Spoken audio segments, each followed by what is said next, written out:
إِنَّا أَعْطَيْنَاكَ الْكَوْثَرَ. We've given you the greatest, the most abundant good. Why cut off the hand of a thief? Why? Who would be worried about that?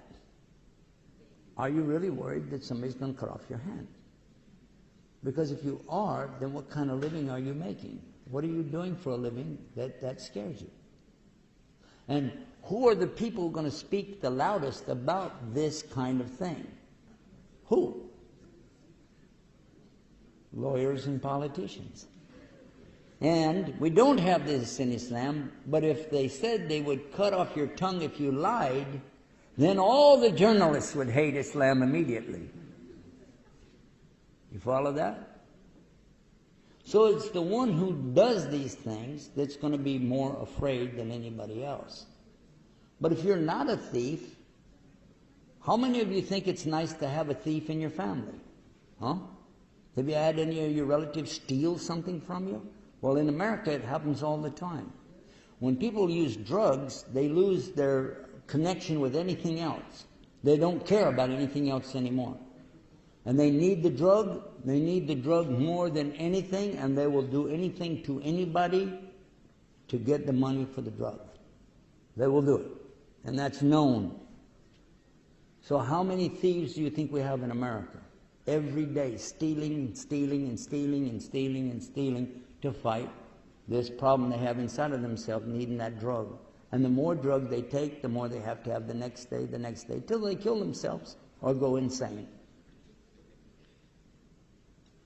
That's drugs. So should you chop off their hand? And what about the guy that steals a loaf of bread? He's hungry. People steal food when they're hungry. Actually, Islam wouldn't cut off the hand of either one of them. Because the one has a mental disorder, needs to be treated. The other one is hungry. Islam provides something called the Baitul Mal.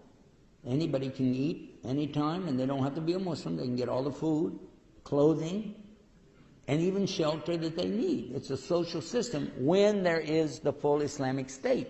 But when there's not an Islamic state, it's not available, and that means that full Islamic Sharia cannot be practiced. You must never call for Sharia and the punishment that goes with that unless you've established the environment for it first. Because there are pluses that are not there. You don't provide people with the food, and then you're going to chop off hands for stealing food. That's stupid. And Islam doesn't allow that. So you have to know what the limits are. And that's why I mentioned that in the beginning. You have to understand too that an average person like me or Sheikh here, we're not muftis, we're not going to make that kind of call. It's a judge, a qadi in Islam, who has memorized the whole Quran, memorized all the hadith. He's somebody that's there at Fajr every morning to pray his prayers. He's somebody who cares about the community. And he's going to be looking at the one who employed the man who stole the food to find out, how come this man's stealing food? I'm going to look at the employer. How come this man didn't get paid? If anybody else from your employ, people that you hire, is hungry, you're not paying, and they're working, I need to talk to you, because you're the one going to be in trouble, not them. You have to understand that Islam comes from some very beautiful logic, but some people don't understand how to implement it.